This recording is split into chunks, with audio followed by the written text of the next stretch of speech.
कहानी की शुरुआत में हम एक बड़े से महल के अंदर एक प्रिंस को देखते हैं जिसे अपनी दौलत और खूबसूरती पर काफी घमंड था और वो हमेशा दूसरे लोगों को नीच नजरों से देखा करता था। ये प्रिंस इतना ज्यादा बिगड़ा हुआ था कि वो अपने महल के अंदर सिर्फ खूबसूरत लड़कियों को अंदर आने की इजाजत देता था। और एक रात जब प्रिंस पार्टी के दौरान महल के अंदर खूबसूरत लड़कियों के साथ डांस कर रहा होता है, तभी बाहर तेज तूफान आ जाता है। अब उस तूफान में होने वाली बारिश से बचने के लिए एक गरीब बूढ़ी औरत इस महल के अंदर आ जाती है और वो बूढ़ी औरत शहजादे को एक गुलाब का फूल देती है। लेकिन प्रिंस उस बूढ़ी औरत के बदसूरत चेहरे को देखते हुए उस गुलाब के फूल को जमीन पर गिरा देता है और उस गरीब बूढ़ी औरत के चेहरे का मजाक उड़ाते हुए हंसने लगता है। वो बूढ़ी औरत प्रिंस को काफी समझाने लगती है कि खूबसूरती कभी भी इंसान के चेहरे पर नहीं बल्कि उसके दिल में होती है। लेकिन प्रिंस उसकी बातों पर ध्यान नहीं देता और लोगों के सामने उस बूढ़ी औरत को बुरा भला कहने लगता है। यह देखकर वो बूढ़ी औरत समझ जाती है कि प्रिंस के दिल में रहम नाम की कोई चीज नहीं है, इसलिए वो बूढ़ी औरत अचानक अपना रूप बदल लेती है और एक खूबसूरत लेडी में बदल जाती है। दरअसल वो बूढ़ी औरत एक जादूगरनी थी जो एक बूढ़ी औरत का रूप लेकर प्रिंस के पास आई ताकि वह प्रिंस के दिल के बारे में जान सके। और वो समझ गई कि प्रिंस के दिल में गरीब लोगों के लिए प्यार बिल्कुल भी नहीं है। अब जाकर प्रिंस की अक्ल ठिकाने आ जाती है और वो घुटनों पर आकर उस जादूगरनी से कहता है कि मुझे माफ कर दो। लेकिन अब जादूगरनी प्रिंस को कहाँ माफ करने वाली थी, क्योंकि कुछ देर पहले जब जादूगरनी ने प्रिंस से रिक्वेस्ट की कि प्लीज ये गुलाब का फूल एक्सेप्ट कर लीजिए, तब प्रिंस ने जादूगरनी के चेहरे का मजाक उड़ाते हुए उसके फूल को ठुकरा दिया था। इसीलिए अब वो जादूगरनी गुस्से में आकर अपने जादू से प्रिंस को जानवर यानी बीस्ट बना देती है। साथ ही प्रिंस को जितने भी लोग जानते थे वो जादूगरनी उन लोगों के दिमाग से प्रिंस को भुला देती है। यहाँ पर हमें यह पता चलता है कि उस जादूगरनी ने प्रिंस को जो फूल दी थी वह कोई आम फूल नहीं था बल्कि वह एक जादुई फूल था और उस फूल को एक्सेप्ट न करने पर जादूगरनी ने प्रिंस को श्राप दे दिया जिससे वह एक जानवर में बदल गया। और यह श्राप तभी खत्म होगा जब प्रिंस को उस फूल की आखिरी पंखुड़ी गिरने से पहले किसी से प्यार हो जाए और वह भी प्रिंस से प्यार करे। लेकिन उस फूल के आखिरी पंखुड़ी गिरने से पहले अगर किसी ने प्रिंस से प्यार नहीं किया तो प्रिंस हमेशा के लिए इसी रूप में रह जाएगा और वह दोबारा कभी इंसान नहीं बन पाएगा। अब काफी साल गुजर जाते हैं लेकिन उस महल में कोई भी अपना कदम नहीं रखता क्योंकि उस जादूगरनी ने लोगों के दिमाग से प्रिंस और महल को भुला दिया था। अब यहाँ सीन शिफ्ट होता है उस महल के पास वाले गांव पर जहाँ हम एक लड़की को देखते हैं जिसका नाम बेल है। बेल को किताबें पढ़ना काफी पसंद है और आज भी वह एक नया किताब खरीदने के लिए जा रही है। बेल के फादर एक डिजाइनर हैं और वह अपनी बेटी बेल से काफी ज्यादा प्यार करता है। इसी गांव में गैस्टॉन नाम का लड़का भी रहता है। गैस्टॉन बेल को काफी पसंद करता है और वह बेल से शादी करना चाहता है, लेकिन बेल ऐसा बिल्कुल भी नहीं चाहती थी क्योंकि गैस्टॉन एक धोखेबाज इंसान था और वह अक्सर गैस्टॉन को इग्नोर कर देती। लेकिन गैस्टन भी बेल का पीछा नहीं छोड़ता और वह किसी भी हाल में बेल से शादी करना चाहता है। एक दिन बेल का फादर किसी काम से जंगल के रास्ते शहर जा रहा होता है। जंगल के बीच में पहुंचने के बाद वह रास्ता भटक जाता है। तब सामने उसे एक दूसरा रास्ता दिखाई देता है। बेल का फादर सोचता है कि यह रास्ता शायद शॉर्टकट हो, इसलिए वह इस रास्ते पर चल पड़ता है। कुछ दूर आगे जाने के बाद तभी उसे जंगल से कुछ अजीब सी आवाजें सुनाई देने लगती हैं। बेल के पिता जब पीछे मुड़कर देखते हैं तो उसे पता चलता है कि जंगल के कुछ खतरनाक भेड़िए उसके पीछे पड़ गए हैं। यह देखते हुए बेल के फादर अपनी जान बचाने के लिए वहां से तेजी से घोड़ा गाड़ी को भगाने लगते हैं और भागते भागते वह एक महल के बाहर पहुंच जाता है। यह महल कोई और नहीं बल्कि वही महल है जिसे हमने कहानी की शुरुआत में देखा था। बेल का फादर इतने बड़े महल को देखकर हैरान रह जाता है और जब वो महल के अंदर आता है तो वो देखता है कि इस महल के अंदर कोई भी नहीं रहता। लेकिन हैरान करने वाली बात यह थी कि महल के अंदर कोई भी न रहते हुए महल के अंदर गरमाइश के लिए आग जल रही होती है। ये देखकर बेल के पिता को कुछ अजीब लगता है, लेकिन फिर वो इस पर ज्यादा ध्यान नहीं देता और तभी उसकी नजर खाने के टेबल पर पड़ती है जहाँ खाना ऐसे सजाया गया था कि जैसे कोई शहजादा उसे खाने आने वाला हो। अब बेल के पिता को बहुत ज्यादा भूख लगी थी, इसलिए वो बिना कुछ सोचे समझे खाने के टेबल पर बैठ जाता है और बड़े ही मजे से खाना खाने लगता है। लेकिन उसे पता नहीं था कि कुछ देर बाद उसके साथ कुछ ऐसा होने वाला है जिससे उसका होश उड़ने वाला था। और जब बेल का पिता मजे से खाना खा रहा होता है तभी अचानक टेबल पर रखा कप बेल के पिता के करीब आता है और हैरान करने वाली बात यह थी कि वह बेल के पिता से बातें करने लगता है। ये देखकर बेल के पिता बहुत ज्यादा घबरा जाते हैं और वहां से भागने लगते हैं।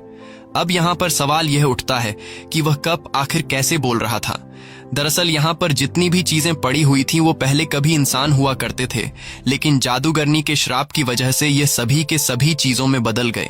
वही हम बेल के पिता को देखते हैं जो महल से बाहर आ गया होता है और तभी वो गार्डन में कई सारे सफेद गुलाब के फूल देख लेता है। बेल के फादर सोचते हैं कि मेरी बेटी ने फूल मंगवाया था, इसीलिए वो वहाँ से चुपचाप एक फूल को तोड़ लेते हैं और जैसे ही बेल के पिता फूल तोड़ते हैं तभी वहाँ पर बीस्ट आ जाता है। बीस्ट बेल के पिता पर काफी गुस्सा होता है क्योंकि बेल के पिता ने उसके गार्डन से गुलाब चुराने की कोशिश की, इसलिए बीस्ट गुलाब का फूल चुराने के जुर्म में बेल के पिता को कैद कर लेता है। लेकिन बेल के फादर का घोड़ा वहाँ से भाग जाता है और वह घोड़ा भागते भागते सीधा अपने घर आता है। बेल जब देखती है कि घोड़ा सिर्फ अकेला ही आया है और उसके फादर तो नहीं आए, ये देखकर वो फौरन समझ जाती है कि उसके फादर किसी मुसीबत में फंसे हुए हैं। इसीलिए बेल अपने फादर को ढूंढने के लिए उस घोड़े पर बैठ जाती है, जिसके बाद वह घोड़ा बेल को जंगल के रास्ते ले जाते हुए उसी महल में ले आता है जहाँ बेल के पिता कैद में है। बेल जब महल के अंदर जाती है तब वह चारों तरफ अपनी नजर घुमाती है, लेकिन वहाँ पर उसे कोई भी दिखाई नहीं देता। बेल वहाँ पर काफी आवाजें भी लगाती है कि यहाँ पर कोई है, पर उसे कोई भी जवाब नहीं मिलता। बेल भी परेशान हो जाती है कि आखिर इतना बड़ा महल खाली कैसे पड़ा है। अब जैसे ही बेल आगे बढ़ती है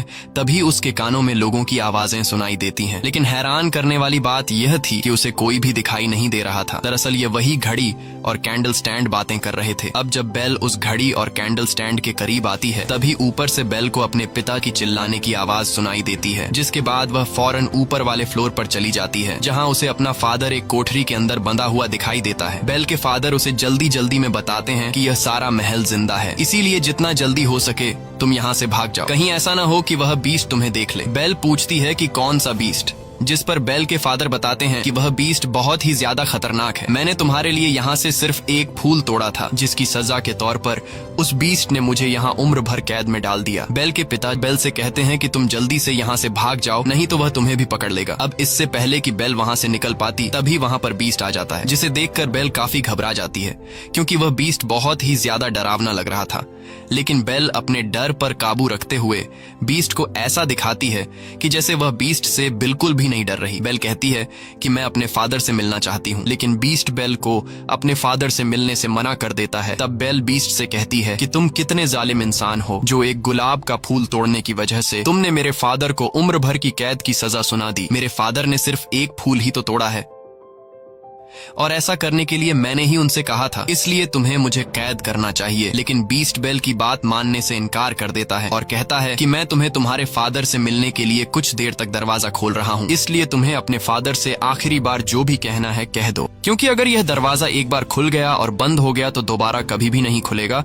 यह कहते ही बीस्ट सेल का दरवाजा खोल देता है। बेल जल्दी से अंदर जाकर अपने फादर को गले लगाती है और बड़ी ही चालाकी से अपने फादर को बाहर धक्का दे देती है, जिसके बाद वो खुद उस सेल का दरवाजा अपने पीछे बंद कर देती है। अब बीस्ट ने जैसे कहा था कि एक बार अगर यह दरवाजा खुल गया और फिर बंद हो गया तो दोबारा कभी नहीं खुलेगा, इसलिए अब वो बीस्ट बेल के फादर को अंदर नहीं डाल सकता था। बेल के फादर कहते हैं कि तुमने ऐसा क्यों किया? तब बेल अपने फादर से कहती है कि तुम्हारा बाहर रहना ज्यादा जरूरी है। इसके बाद बेल का फादर वहाँ से जाने लगता है और अपनी बेटी से कहता है कि मैं जल्दी ही तुम्हें छुड़ाने के लिए मदद लेकर आऊंगा। और अब बेल यहाँ पर कैद हो जाती है। लेकिन जैसे ही बीस्ट वहाँ से जाता है तभी एक घड़ी और एक कैंडल दोनों बेल के पास आते हैं। दरअसल यह कभी इंसान हुआ करते थे, लेकिन जादूगरनी के श्राप की वजह से अब यह दोनों घड़ी और कैंडल में चेंज हो चुके थे। अच्छी बात यह थी कि यह इंसान के जैसा ही सब कुछ कर सकते हैं, जैसे चलना, बोलना, हंसना या फिर इंसान की तरह कोई भी काम करना।